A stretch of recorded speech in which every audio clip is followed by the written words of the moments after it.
isso, então, vamos para o texto de Tiago, capítulo 1, verso 12. Para que eu consiga otimizar meu tempo aqui, eu vou fazer uma leitura enquanto a gente vai trabalhando o texto, tá bom? Então, vamos lá trabalhar o texto, eu vou retomar algumas questões que já foram trabalhadas. O Tiago, ele se tornou, né, o bispo da primeira igreja em Jerusalém, e nós discutimos aqui anteriormente que se nós tivéssemos que atribuir o papado a alguém, não é o Pedro, é o Tiago.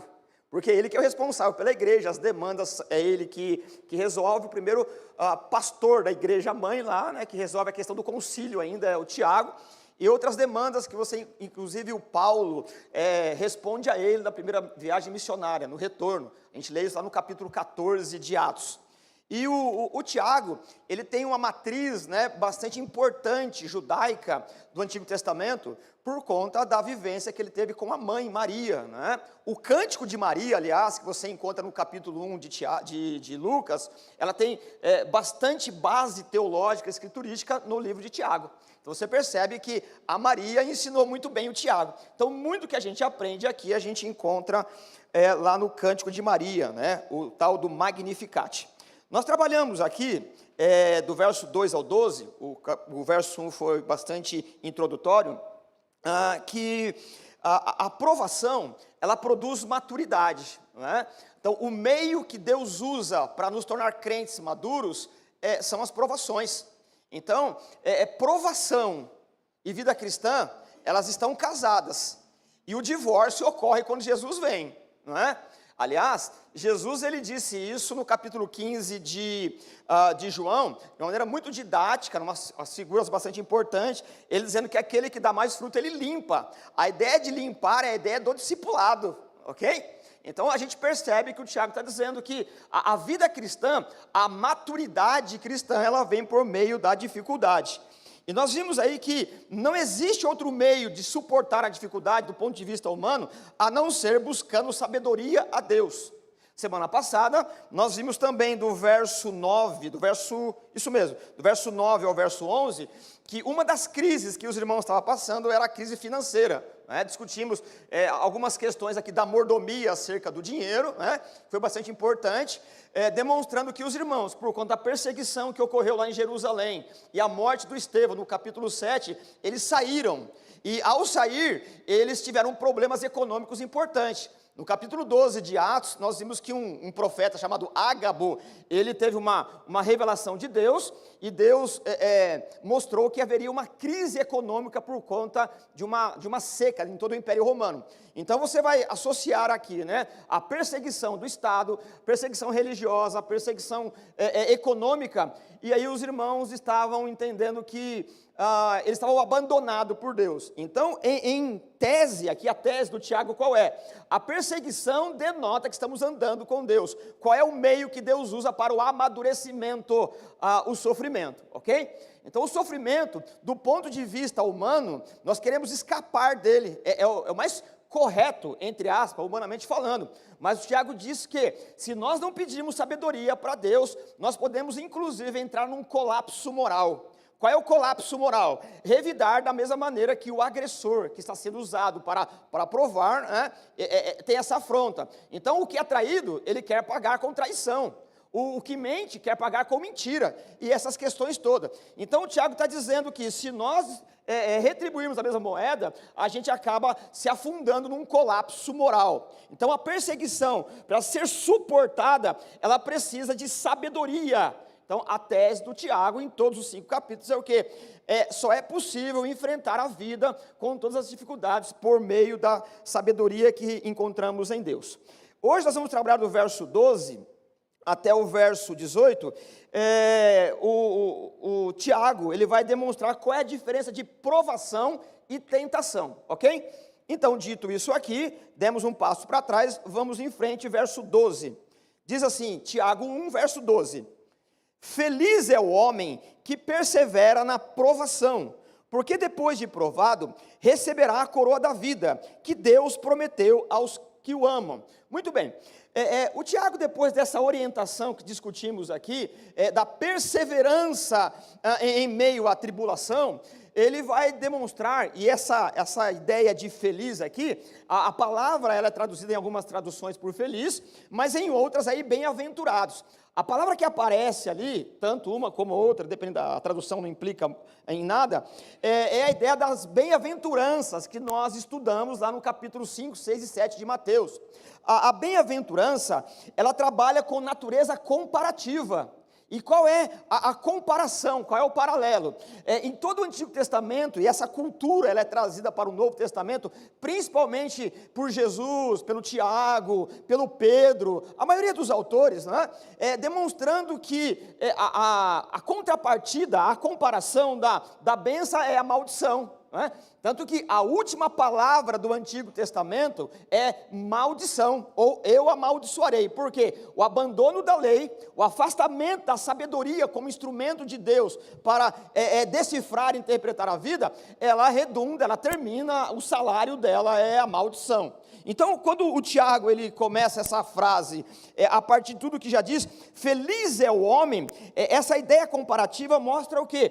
Que há possibilidade sim, de nós enfrentarmos as agruras da vida, desfrutando com alegria. Isso aqui é um paradoxo humano, porque é impossível você enfrentar dificuldade sorrindo. E é claro que não é um deboche cínico da vida. É claro que nós temos o sentimento, é claro que entristecemos. Mas é uma realidade de buscar sabedoria em Deus, que é a fonte da sabedoria.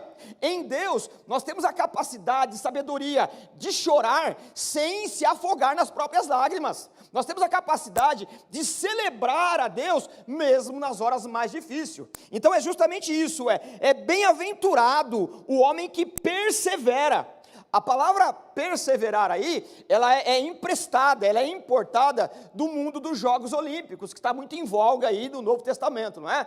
E a ideia de perseverar, ela tem uma ideia de um atleta que além do treino, ele tem uma capacidade de resiliência para suportar o calor da prova, para suportar as dificuldades da prova, como eu usei o exemplo aqui da nossa ação solidária. Quando você está chegando na linha de chegada, ou quase em face ali de chegar e concluir a prova, vai acabando o fôlego, e é isso que ele está dizendo aqui, né? Qual é a felicidade? É encontrar a fonte da sabedoria, de tal modo que você não se deixa abater, que você não engrosse a fileira das pessoas que vão caindo durante o caminho, porque é a sabedoria de Deus que nos dá a capacidade de encontrar caminhos e sabedoria para lidar com as dificuldades, para não cair na fossa moral, por exemplo. Então é justamente isso, feliz o homem que persevera. Em contrapartida, a palavra aqui, que se ela é comparativa, o outro é maldito, esse paralelo. Essa ideia de bem-aventurado, ela envolve uma esfera que ela não pode ser analisada, interpretada apenas no âmbito intelectual. Aliás, ela foge do âmbito intelectual.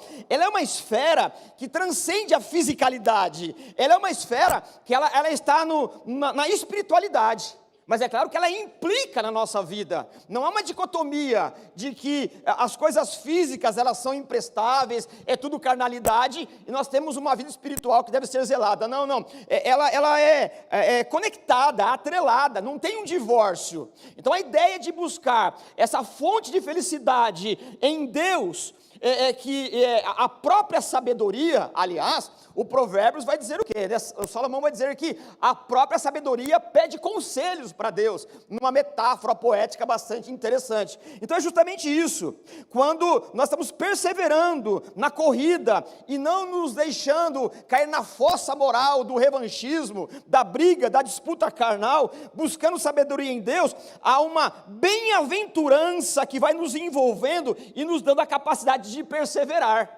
É claro que de tempo em tempo nós temos que dar uma estacionada, ir para o quarto, como o próprio Jesus ensina no Sermão do Monte, nas Bem-aventuranças, e aprender a chorar. Aprender a chorar é uma ideia de você desabafar diante de Deus, conversar com sinceridade. Por isso que ele vai dizer, entra no teu quarto. A palavra que aparece para quarto ali é empórium, a ideia de um armazém em que ninguém vai te incomodar. Você fecha a porta e ali você vai orar, e num tom de honestidade vai colocar as suas dificuldades. Não é? Não tem segredo nessa troca de ideias. Demonstrar tudo que você precisa, desabafar, né, como num divã divino, para conversar com o Senhor e estreitar essa realidade. Então, de tempo em tempo, nós precisamos sim procurar um lugar para aprender a chorar. A gente não pode estacionar no choro, se afogar nas lágrimas, mas o choro é terapêutico. Jesus chorou.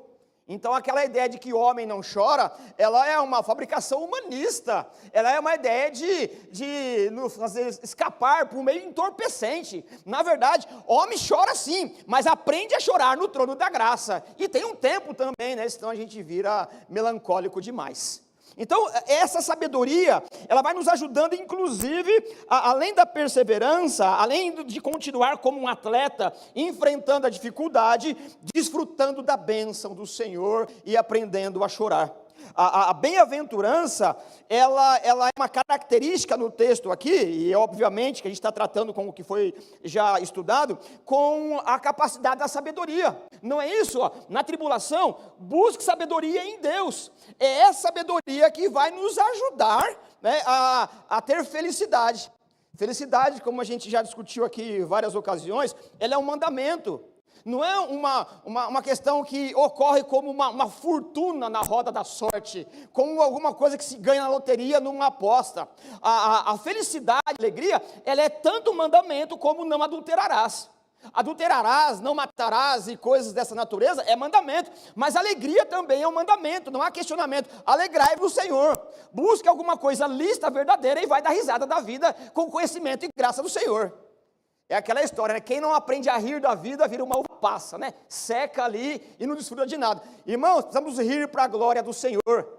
Eu sei que é repetitivo aqui, mas eu não tenho nenhum problema de ser inédito. O que o Salomão vai dizer? Que o coração alegre aformoseia o rosto. Então, para economizar no cosmético, ser um pouquinho mais bonito, vai dar risada da vida, irmãos. Então a gente precisa deixar com que a alegria de alguma coisa, ela nos dê um pouquinho mais de simpatia, na questão estética mesmo, seja feliz e um pouquinho mais bonito, se alegrando no Senhor. Essa perseverança, ela também é fruto dessa sabedoria, que dá essa disposição. E aí então eu leio de novo o verso 2, feliz é o homem que persevera, que continua na prova da vida, e ele usa perseverar na provação, porque depois de aprovado, receberá a coroa da vida que Deus prometeu aos que amam. Uma outra coisa importante aqui, é que quando nós falamos de salvação, nós temos uma cultura de que a salvação, ela é um pacote da graça, que ela será desfrutada na volta de Jesus. Então, por enquanto, aqui, vamos viver na maior mediocridade, na pobreza extrema, com a face abatida. Essa é uma herança religiosa que não cabe nos evangelhos, não cabe na Bíblia. A salvação, ela começa no exato momento em que você é alcançado pela graça, iluminado. Então você já vai sendo salvo aqui. E como que a salvação, ela é aplicada? Por meio da graça, o evangelho vai quebrando os efeitos do pecado, do mundanismo e do diabo. Então você não é salvo para a eternidade, você é salvo para começar a desfrutar a vida aqui. A eternidade é a cereja do bolo, é o espetáculo, é o melhor. Mas você não pode empurrar a alegria, o desfrute, a graça de Deus que provê para um aspecto escatológico futuro. Quando é que começa o desfrute da vida boa? Aqui e agora, para a glória do Senhor. Não é o mundanismo, não é a situação econômica, coisa que vimos na semana passada, que define a sua alegria. É a providência de Deus que não descansa em nos dar coisas boas. Quando não desfrutamos, a culpa não é do pujante celeiro de Deus. A culpa é nossa, porque temos uma visão míope sobre a vida, porque estamos desconectados do trono da graça e do conhecimento. A alegria para você aqui e agora, e quem pode dar sabedoria para você desfrutar, não depende de condição econômica, não depende de extrato social, não depende de formação, embora tudo isso é importante, mas depende de desfrutar do Senhor para a glória dele mesmo e para a alegria nossa. A alegria para você, e não desfrutar da alegria é pecado. Você precisa se alegrar no Senhor.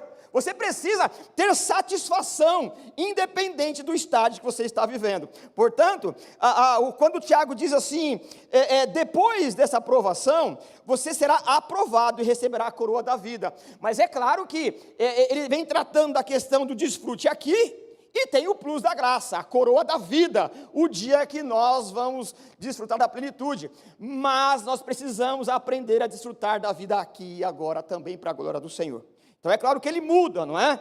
Essa ideia do presente para o futuro. E terminando essa parte aqui, o verso 12, ele fala da coroa da justiça, né? Ou a coroa da vida. A coroa da justiça é uma outra terminologia em outro lugar. A coroa da vida, ele está, assim como ele usou a palavra perseverar, que é do campo da disputa olímpica, do atletismo, da luta greco-romana, alguma coisa assim, o vencedor, o atleta, além de benefícios sociais, ele tinha lá uma coroa, né, aqueles lauréis, de uma planta, em que simbolizava a vitória. O que o Paulo, o Tiago, junto com outros autores, está dizendo aqui, é que essa coroa que se recebe no triunfo, na vitória de uma modalidade, ela tem prazo de validade, porque ela foi ceifada, tirada do seu tronco, então ela vai murchar. E mesmo se não fosse, a vida de uma planta tem prazo de validade. Então essa coroa, aquilo que representa uma vitória no campo da desportividade, ela murcha. Mas a coroa que você recebe do Senhor, na reta final, na chegada, quando ultrapassa a linha para a eternidade, ela não vai murchar. Ela é incorruptível. E aqui também você tem um jogo de palavras em que a ideia do texto não significa que você, quando vence e vai para o estágio da eternidade, você recebe uma coroa. Não é isso. A ideia não é que você vai usar uma joia na cabeça, alguma coisa que vai dar um destaque social. Não é isso. A palavra tem a ideia de que você vai receber a vida como coroa. Não é uma coroa que coloca na cabeça para desfrutar, para uma ideia de exibicionismo. A ideia é de que, depois de vencermos essa etapa da eternidade, você tem a vida que coroa tudo que você recebeu. A ideia é de que a vida que virá, ela é a melhor vida, é a vida que coroa toda a história que você suportou aqui. Ela não passa, ela é eterna. Muito bem, superado essa primeira parte, superado não, vamos dar um passo para trás aqui. Nós vamos ler aqui também no verso 12, e entrando no verso 13, que ele começa a trabalhar sobre tentação. Porque aqui há uma dúvida pertinente, não só dos leitores, mas nossa. Qual é a linha que divide? Ela é muito tênue, ela é muito delgada, ela é muito fina. A linha que define e que separa a provação da tentação. O que é provação e o que é tentação? Não é? As palavras, aliás, no texto, elas são as mesmas palavras. Assim como em língua portuguesa, nós temos palavras que elas são... não são sinônimas, né? Elas são usadas, elas são iguais, a grafia é igual, mas ela depende do contexto. A palavra, por exemplo, manga, que é tão popular, né?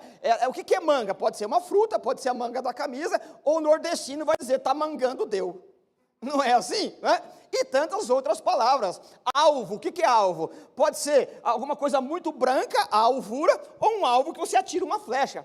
Essas duas palavras, essa palavra, tentação e provação, ela é a mesma palavra. Então o que define é o contexto. Agora, nós temos meios, inclusive teológicos, escriturísticos, que vai nos ajudar a diferenciar a provação da tentação. Ora, a provação, ela é geralmente de origem externa. É alguém que se levanta, ou alguma coisa, algum sistema que se levanta sem causa explicável, sem uma constatação lógica explicável, se levanta de origem externa e comete ou te traz um desconforto, você tem que lidar contra ela. É alguma coisa alheio a você. E a tentação? A tentação, ela tem origem no seu coração, na sua mente. A provação, ela tem origem externa. A tentação, ela tem origem interna, por conta do pecado de Adão. Jesus disse isso no capítulo 7 de Marcos, o qual eu leio aqui o verso 18 ao 23. será que vocês não conseguem entender? Perguntou-lhe Jesus. Não percebem que nada que entra no homem pode torná-lo impuro? Porque não entra em seu coração, mas em seu estômago, no seu aparelho digestivo, sendo, pois, eliminado. Ao dizer isso, Jesus declarou puro todos os alimentos e continuou: o que sai do homem é que o torna impuro, pois do interior do coração dos homens vêm os maus pensamentos, as imoralidades sexuais, os roubos, os homicídios, os adultérios, as cobiças. Obrigado. As cobiças, as maldades, o engano, a devassidão, a inveja, a calúnia, a arrogância, a insensatez. Todos esses males vêm de dentro do homem e o tornam impuro. A lista, ela não é exaustiva, embora seja extensa. Você e eu poderíamos colocar outras coisas aqui que o Tiago preferiu interromper para não nos humilhar muito. Porque você tem motivo de colocar mais coisas aqui nessa lista. O que ele está dizendo? E nos ajudando aqui com essa questão de tentação e provação. Quando há um desejo de revanche no meio da provação e vontade de matar, já não é mais provação, é tentação. Porque é do teu coração o desejo da morte. É por isso que não venha com a esparrela de que houve uma traição conjugal e foi o diabo que a tentou. Ele pode até dado ocasião, mas a vontade está no teu coração, a culpa é sua. Você precisa se arrepender dessa coisa. Não é? Não se expulsa demônio para que você se liberte do pecado. Você tem que se arrepender dos seus pecados. Jesus não morreu para expulsar demônio. Jesus morreu na cruz para você se arrepender dos seus pecados. Então, não atribua o seu pecado a uma divindade maligna de origem infernal. O teu pecado é responsabilidade tua, e o meu é moral e minha. E só há um jeito de escapar disso: crendo no pagamento eficaz da cruz. Não tem outro meio. O teu pecado, ele pode ser fomentado, oportunizado por Satanás, mas só é tentável porque nós somos passivos de tentação. Então você é culpado. Não atribua a sua má gerência financeira ao devorador. Não atribua a sua cobiça a uma ordem ou uma hoste maligna. A culpa é sua. E nós precisamos do remédio da graça para que nasçamos de novo e nos arrependamos do nosso pecado. Então o que é provação? De ordem externa. Provação são ideologias. São pessoas que se levantam para nos perseguir. O que é tentação? Aquilo que nasce no nosso coração, principalmente para o revanchismo. E aí, essa questão ela fica muito clara, e é claro que temos muito campo de trabalho aí, mas eu acho que o didatismo da palavra de Jesus, do capítulo 7, já nos ajuda bastante. Portanto, se o sofrimento ele não for entendido como discipulador do Senhor, ou disciplinador, nós podemos, inclusive, entender que é Deus o causador da tentação. E é o que o Tiago vai dizer, verso 13. Quando alguém for tentado, jamais deverá dizer: estou sendo tentado por Deus. Pois Deus não pode ser tentado pelo mal, e a ninguém tenta. O que os irmãos, na sua infantilidade e maturidade espiritual, entendiam que toda aquela perseguição que estavam enfrentando, ela tinha origem divina. Eles atribuíam, assim como nós, que a tentação era a permissão de Deus. Pelo contrário, a tentação ela tem origem dentro do nosso coração. Ela é possível de ser concretizada por conta que nós somos tentáveis. Irmãos, se nós não tivéssemos natureza inclinada à tentação, Satanás perderia o emprego. Como é que ele tenta e a gente acaba caindo? Mas se você tivesse uma natureza perfeita, ele não tem o que me tentar. E o Tiago vai demonstrar aqui no verso 14, que já vamos ler, que é a ideia de um pescador. Mas já falamos disso daqui. Então Deus, ele não tenta, Deus prova. E qual a intenção de Deus? O crescimento, a maturidade. Ora, a intenção de Deus é por meio do crescimento, é por meio da provação, nós perseverarmos e criar, como diz um bom nordestino, né? Eu já tive oportunidade de andar por ali, ele tem tutano, ele vai criando resistência porque a cada pancada ele vai crescendo. Irmãos, então a aprovação é Deus nos ajudando a crescer. É Deus nos ajudando a ser mais resistente e resiliente. A cada dificuldade superada é o estágio da maturidade. Benditas foram as oportunidades de crescer. E como é que você cresce? Aprendendo com a sabedoria de Deus a enfrentar as crises que o mundo vão colocando. E não há uma escolha, essa eu quero, aquela eu não quero. Nós somos empurrados pela mão da graça. O nosso Deus nos prova. O Jó, quando ele passava por grande dificuldade, em vários momentos, ele atribuía a Deus. Ele disse, entre outras ocasiões, ainda que Deus me mate, eu creio nele. Eu acho que isso é maturidade. Eu não sei o quanto eu estou longe, eu sei que eu estou longe. Mais uma vez eu lembro do que eu disse semana passada, o Agostinho, século IV, diz assim, orando, Senhor, me mate perto do Senhor, para eu não morrer longe do Senhor. E eu acredito que esse é um estágio de maturidade que deve ser o nosso objetivo. A intenção de Deus é nos fazer chegar perto dEle. E é possível passar por meio, pelas dificuldades, apenas buscando sabedoria a Deus. Nós precisamos orar, Senhor, me dá sabedoria, porque sozinho eu vou ir para a revanche.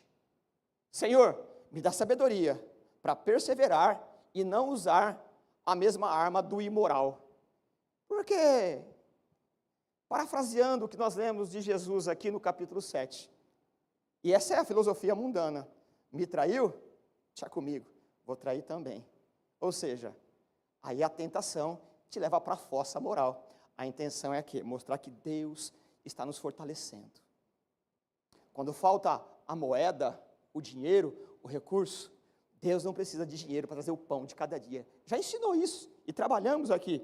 Então, essa ideia da provação, ela tem a ideia de amadurecer o crente. Então, é claro que a provação, a tentação, ela tem a intenção de humilhar, de nos infantilizar na fé. E a provação, ela é diferente, tem a ideia de amadurecer. Então, óbvio, a fonte da provação, ela é divina. A fonte da tentação, ela é humana, fomentada por Satanás e os nossos outros adversários. Maturidade significa diminuir a ação, o raio do pecado. Logo, Deus não pode tentar. Então, você tem um raio de ação. O pecado, ele nos assedia e causa sofrimento. À medida da maturidade, ele vai perdendo a capacidade de nos atingir. A ideia de que a graça vai quebrando os efeitos do mundanismo, do pecado e do diabo. A cada hora que vamos vencendo os estágios da aprovação, nós vamos ficando mais maduros. Então, alguma coisa que me infantilizava por meio da tentação outrora, agora tem que estar resolvido. Meus irmãos, eu sei que cada um tem um estágio de crescimento. Eu tenho, você tem, e a questão aqui não é de velocidade. Mas não é possível que 10, 20, 30 anos na igreja e está nos mesmos pecados. Não é possível, irmãos. Não é possível que a gente não cresceu em nada. Eu sei que isso não é politicamente correto, mas eu também não tenho muito problema com isso, né? Mas assim, a gente deveria pecar de outro jeito. Sempre a mesma coisa, irmão, não dá, não é? Isso é o quê? É imaturidade, falta de um bom sermão, falta de leitura, de oração pessoal, falta de uma boa frequência numa EBD séria, falta de acompanhamento espiritual, falta de uma boa liderança com maturidade espiritual. Irmãos, a vida cristã não se vive numa bolha individual, ela é relacional. Então é impossível você dizer que pertence a uma comunidade porque o seu nome está no hall de membros. Ela não é burocrática, ela é participativa, é envolvimento. Para quê? Como diz Salomão, ferro com ferro se afia. Enquanto você vai me ajudando a crescer, eu vou ajudando você, como pela dificuldade do relacionamento. Não espere uma igreja perfeita, isso é romantismo mundano. A igreja é uma relação social que por meio da graça vamos aprendendo a conviver e melhorando em comunidade.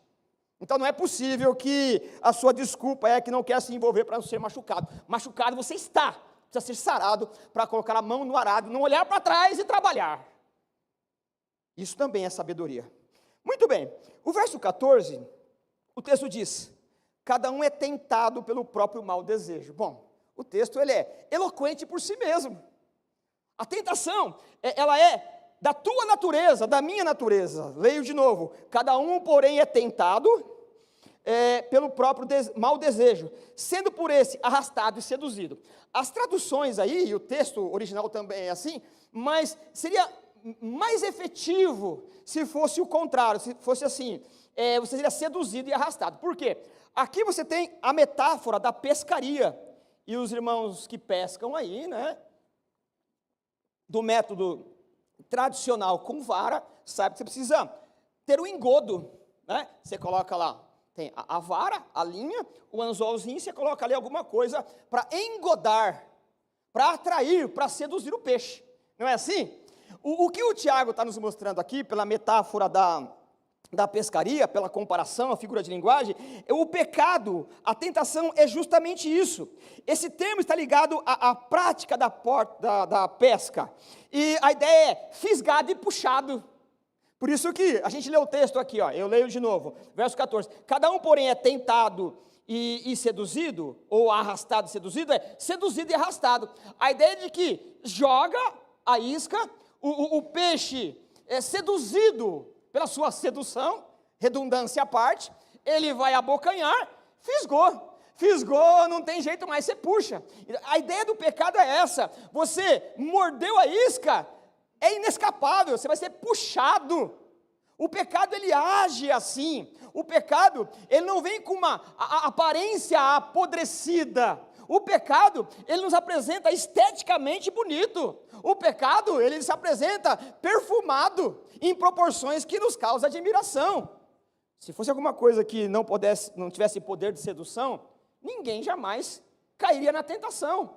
Então é óbvio que o pecado ele tem uma aparência estética, um poder de sedução que nos atrai. É a ideia da pescaria, por isso que ele está dizendo. O pecado, ele joga a vara com a isca, e aí então, desavisadamente, ou seduzido por essa paixão mundana, nós então abocanhamos. Cada um, porém, é tentado pelo seu próprio mau desejo. Irmãos, eu tenho o meu próprio mau desejo. Eu tenho vários, mas tem algum que é difícil desvencilhar dele. E alguns já, em certa ocasião da minha vida, de pastor, de ministério, essa coisa toda, já me repreenderam por ser tão explícito algumas vezes. Mas não tem problema de falar isso, porque você e eu somos da mesma natureza. A diferença, possível diferença entre eu e você, é a modalidade do pecado, porque você é pecador como eu. Você não deve esperar de mim ou de qualquer outro que se propõe a exercer um ministério pastoral, ou de mestre, ou qualquer outra liderança na igreja, uma perfeição. Eu até digo, se alguém tem uma áurea de perfeição, e desculpe aqui a expressão talvez não adequada, mas se arrota a santidade, eu sugiro que você caia fora dali, porque o evangelho nos iguala de forma uniforme. Você e eu somos pecadores da mesma natureza. Você tem potencial de cometer pecados que você não tem coragem de falar, de pensar. Está no íntimo ali. E eu também. Nós vamos lutando com isso. E para vencer essa luta, nós precisamos da graça de Deus, da sabedoria. E se eu dissesse para você o que passa algumas vezes na minha cabeça antes de apertar o interruptor do meu quarto para dormir, vocês ficariam escandalizados. E cada um de vocês pensou alguma coisa. Alguns generosos, alguns nem tanto. Mas é o seu pensamento, eu não disse o que eu penso, você pensou que eu penso assim. Não é verdade? Mas você também não pode vir aqui, como eu não posso, vir aqui e falar, a outra noite ou tal noite, o que eu pensei antes de apagar a luz ali, você também não pode. Porque essa tentação, ela brota, ela surge. E se não for a graça de Deus, no outro dia, nós nos tornamos homicidas, nós nos tornamos idólatras, no outro dia nos tornamos adúlteros e coisas dessa natureza. É a graça de Deus e a sabedoria que são os antídotos contra a nossa tentação. Aprovação não, aprovação ela vem de outra ordem, aprovação ela vem de meios externos, aprovação ela é como a lança, o anzol jogado. A palavra, além dela carregar essa ideia de fisgado e puxado, essa ideia de seduzido e arrastado, ela também tem uma ideia de dolo. Sabe o pecado doloso? Alguns aqui que transitam, que lidam com o mundo jurídico, sabem que um crime com dolo é diferente, a intencionalidade. Essa palavra também tem a ideia de dolo. Você fez porque quis, você planejou. Não é uma coisa que você aconteceu. E é claro que juridicamente, quando você comete algum crime, e ele foi assim uma reação daquele momento, você não teve tempo de planejar. Você vai pagar por aquele crime, mas a pena, a sentença é uma. Agora, se você engendrou, elocubrou, pensou para executar e executou, aí tem dolo. É isso aqui. Muitos seus pecados, ele não foi alguma coisa que aconteceu. Não que isso seja bom, mas é que você pensou sobre isso.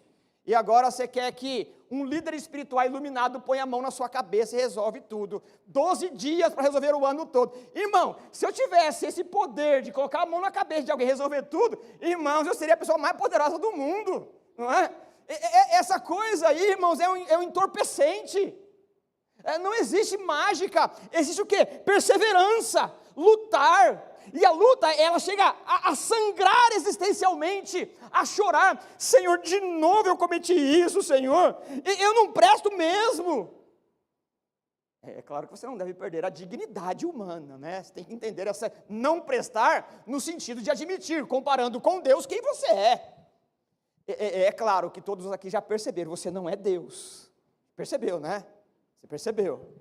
Eu digo isso com honestidade, porque há alguns arraiais por aí que faz você acreditar que você é uma divindade e Deus é seu serviçal. Isso é tentação, irmão, isso é pecado.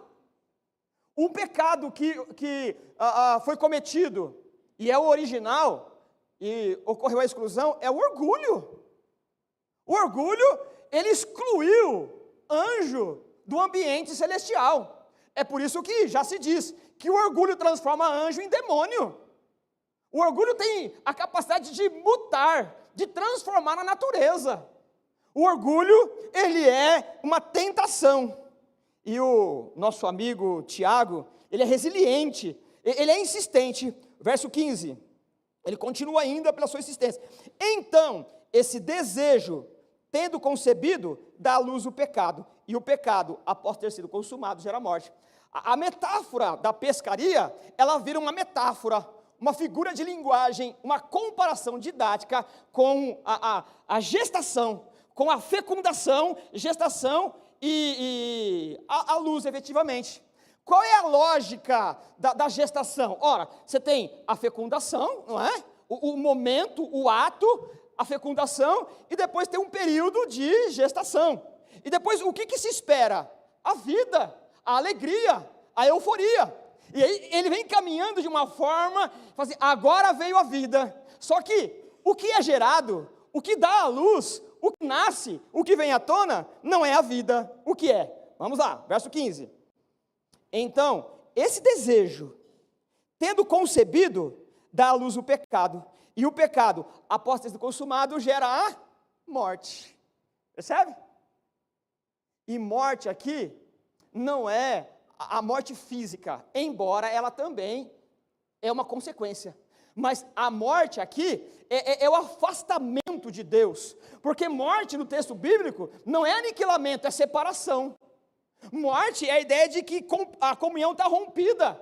E à medida que você vai alimentando o desejo da tentação, à medida que Satanás vai semeando no solo fértil da nossa imaginação as sementes da tentação, você vai adubando e irrigando, ela já foi fecundada, ela está sendo tratada e tem um período de gestação. Quando você vai para o ato, seja ele qual for, e você espera um resultado bom, um resultado próspero, aí está dado a sentença de morte. Portanto, meus irmãos, a tristeza pela vida, portanto, as dificuldades que muitos de nós enfrentamos, elas têm origem na tentação, porque você já está entristecido pelo pecado, existencialmente mórbido, um zumbi ambulante, que não sabe mais desfrutar a vida porque está morto, mas basta um sopro do Espírito de Deus para que Ele mude a sua natureza e você tenha a alegria de viver novamente, conectado, nascido de novo. Essa metáfora da gravidez, ela gera morte, porque nós estamos desdenhando das provações, inclusive, dos ensinamentos, inclusive, das dificuldades que são pertinentes à vida. E aí o verso 16, o Tiago, ele tem uma interrupção brusca, uma ideia de que o texto ele vem sendo tratado como conselho. Discutimos aqui que ele tem uma lógica proverbial, tanto que Provérbios é conhecido como o livro de... Aliás, Tiago é conhecido como o livro de Provérbios do Novo Testamento, por conta das suas sentenças curtas, objetivas. E de repente, ele tratando essa questão toda, ele interrompe, e é uma interrupção brusca, não é? E aí você está lendo alguma coisa mais ou menos assim: o pecado dá luz, é concebido da luz do pecado, e o pecado após gera morte. Aí ele vem nesse tom, meus amados, percebe? A ideia da construção é para que você tome um susto e preste atenção de novo. Essa interrupção brusca, ela tem um tom de proibição. Olha a proibição: meus amados, não, você tem uma negativa, não se deixe enganar. A ideia de que se tem, não digo, eu ia falar possibilidade, mas ela não cabe. Uma realidade é que nós gostamos de ser enganados. Parece que enganar, assim, dá uma certa satisfação mórbida, né? Você acredita que vai ganhar sozinho na Mega Sena naquela de final de ano? Acredita ou não acredita? Acredita, né? Desculpa, mas o riso é eloquente, didático, né? E não só daqui, né? Alguns riem, outros cantinho de boca, assim, né? Isso que eu estou fazendo aqui é uma acusação, né? A minha própria tentação aqui. Eu fui tentado e fisgado, né? E não deixei barato. Mas não é? A gente acredita, irmãos. A gente acredita que a vida pode ser um passe de mágica. A gente acredita que basta uma varinha mágica daqueles seriados de idos da minha infância, dos anos 80, né? Pirlim, pim, pim, e tudo resolvia. O pó mágico, não tinha o pó mágico do Sítio Pica-Pau de Amarelo? Alguns aqui nem sabem o que é isso, né? O pó mágico. A vida não tem pó mágico. A vida precisa de persistência, trabalho, sabedoria divina. A gente pode até murmurar, mas com sabedoria. E murmurar talvez não seja a palavra correta. Uma reclamação mais piedosa, talvez, né? Usando aqui alguns termos que parecem contraditórios. A gente pode até reclamar em oração, com temor e piedade. Mas muito do seu lamúrio, da sua reclamação, a culpa é sua. É você que fez barbeiragem econômica. É você que foi o traidor. É você. Não existiu devorador, você gastou mais do que devia. É você que não cuidou da saúde. E aí, né, vai aqui um desabafo.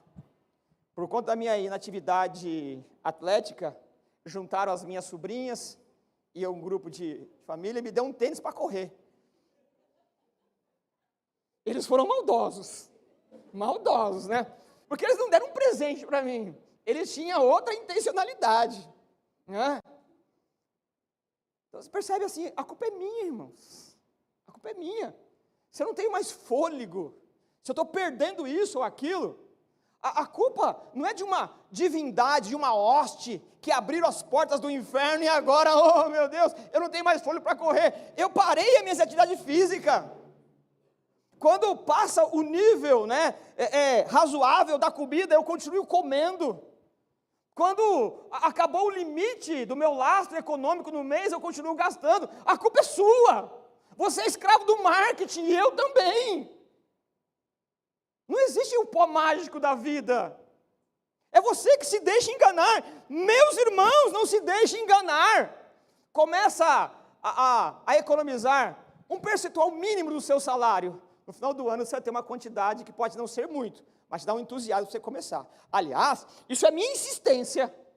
Porque a maneira em que você lida com o seu dinheiro, e aliás, discutimos isso aqui semana passada, ela honra a Deus. Muitas das crises econômicas que nós passamos, não é por conta do tarifaço, além das fronteiras, é porque eu e você não aprendemos a ter um lastro econômico, nós não temos educação financeira, E não dá para colocar a culpa das instituições. Eu e você, nós precisamos aprender essa questão aqui. Então não se deixe enganar. Verso 13. 17. Toda boa dádiva e todo dom perfeito vem do alto, descendo do Pai das luzes, que não muda como sombras instáveis. Por que essa palavra aqui, ela tem eloquência no texto? Porque o Tiago está dizendo o quê? Para os seus leitores originais, os dispersos. Lembra disso? Capítulo 1, verso 1. Ele estava entendendo que Deus muda toda hora, né? Deus é um ser que ora é, ora não é. Ora é um pai cheio de amor romântico, ora é um pai irado. Porque nós temos essa percepção da relação humana. Irmãos, Deus só é. Deus nunca foi e nunca será. Porque Ele é eterno. Ele não está no tempo. Deus não muda. Deus não quer o bem agora para querer o mal depois voltar a querer o bem. Em Deus, Ele não muda. Agora, a não mudança não sugere que Ele é estático, frio. Ele não muda ao mesmo tempo que se relaciona em amor. Um paradoxo da graça, que nunca vamos entender. Mas em Deus, eu não preciso entender, eu preciso desfrutar. Eu não entendi nada de Deus, irmão, você vai entender de Deus, você não é Deus. Você tem que desfrutar de Deus.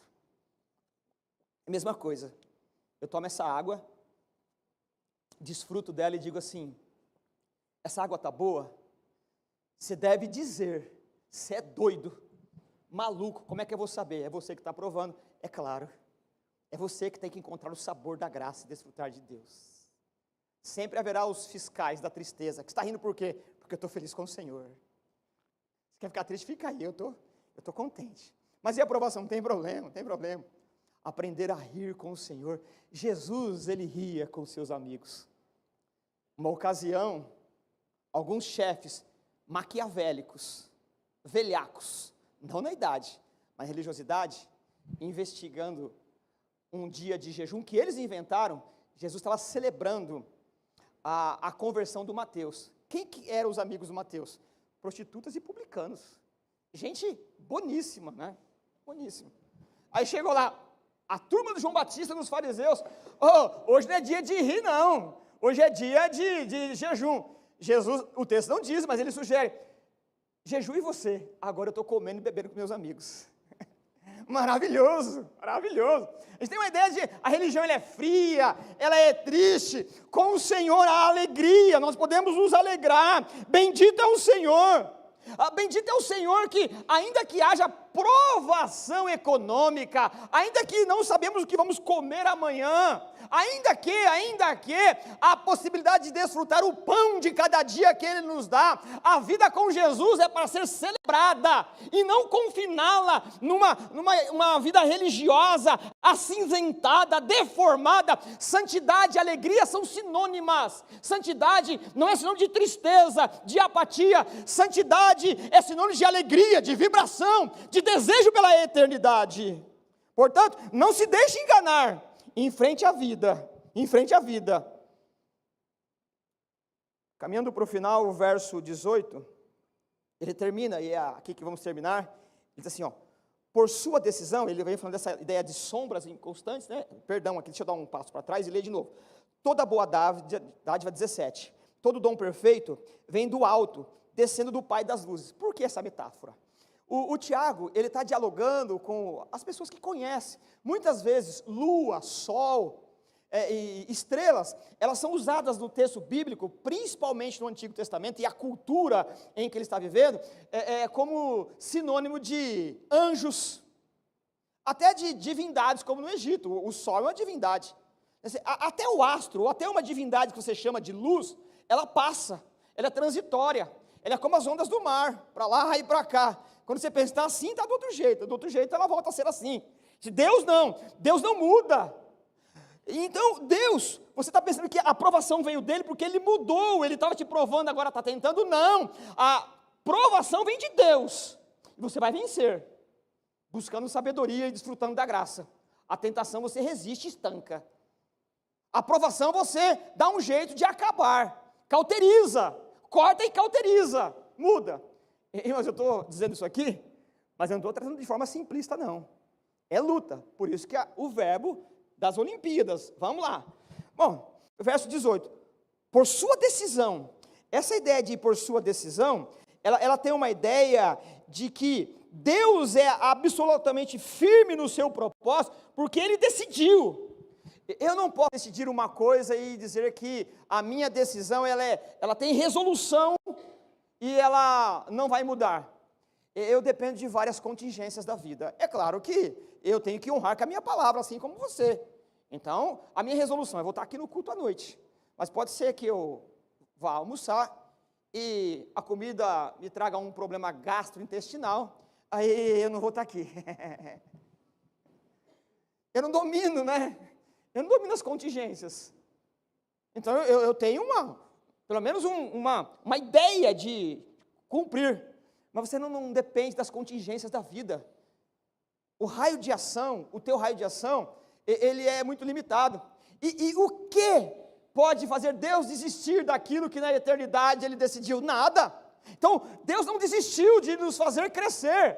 Se está te promovendo o decréscimo, a infantilização não é provação, é tentação. Você precisa buscar sabedoria para crescer na graça e no conhecimento. É isso que ele quer dizer. Meus irmãos, por sua decisão de Deus, Ele nos gerou pela palavra da verdade. E aqui eu já vou dar é um espólio que fala, né? Falar o capítulo anterior, né? O anterior não, o próximo, né? Viu, a contingência intelectual me traiu, né? Ele vai dizer que a palavra, o espelho não é espelho, espelho é a palavra, cenas do próximo capítulo, porque você olha para ela, ela conta coisas de você. Ele vai dizer, você olha no espelho, e o espelho diz o quê? Você peca porque é invejoso, você peca por isso, só que você esquece quando se aparta da Bíblia. A Bíblia conta coisas de você que você não saberia sem olhar para ela, e ele começa a trabalhar essa questão já. Por sua decisão, Deus, nos gerou pela palavra da verdade. E você conhece que é a palavra da verdade porque ela conta a verdade sobre você. Tanto que é possível que quando eu estou dizendo que você tem uma inclinação adulterina, você tem uma inclinação de não administrar bem os seus recursos, ou qualquer outra questão da tentação, e muitos de nós ficamos irados, com raiva, porque é verdade. A gente não fica com raiva com alguma coisa que não machuca. Não é assim? Ela vai contando. Ele é o espelho. Então, por sua decisão, Deus nos gerou pela palavra da verdade. E qual é a finalidade? A intencionalidade, a fim de sermos como que os primeiros frutos de tudo que Ele criou. Ele termina aqui comparando, dizendo que a igreja nascida de novo é a melhor obra do Senhor, porque ela transforma pecador em santo adorador. Qual é a psicologia, a sociologia, a teologia que muda a natureza? Nenhuma, só Deus. E quando um pecador se converte, ele é o primeiro fruto, é uma obra-prima do Senhor. Assim como o Éden original, ele é um espetáculo da graça. Um crente nascido de novo, o João usa nascido de novo, o Paulo usa nova criatura pelo Espírito, o Pedro diz que é regenerado, o autor de Hebreus diz que é iluminado, e o Tiago diz que ele é um parto divino. A palavra aqui é a ideia de partejar, a ideia de que Deus te gerou para a glória do seu próprio nome. Eu tinha algumas considerações aqui, mas respeitando a nossa inclinação tentável, eu paro aqui. Orando para que o Senhor nos dê sabedoria, para que a gente enfrente as provações com a sabedoria que vem do trono da graça. E busque também, por meio da sabedoria e da graça do Senhor, a capacidade de resistir ao pecado que nasce aqui, no coração. O coração é aqui, mente. Para que ele não seja um campo fértil de Satanás. Para que possamos viver para a glória do Senhor, aproveitando tudo de bom desse lado da eternidade. Porque ainda o melhor virá. Que o Senhor nos ajude. Vamos orar? Te louvamos, Pai, pela Tua graça. Te louvamos, inclusive, Senhor, por ter a oportunidade de nos arrepender dos nossos pecados. Pecado que foi gerado por conta dessa natureza tentável, por conta dessa facilidade, fragilidade em que a tentação nos persuade. Nós não somos vítimas, nós somos parceiros da tentação, porque somos facilmente tentados, Pai. Mas há um poder supranatural, há um poder divino, há um poder extraordinário, que é a Tua sabedoria que nos ajuda a enfrentar, além de crescer na provação, a melhorar e diminuir o raio de ação da tentação. Nos ajuda, para a glória do seu nome, em nome de Jesus. Amém. Deus abençoe, meus irmãos.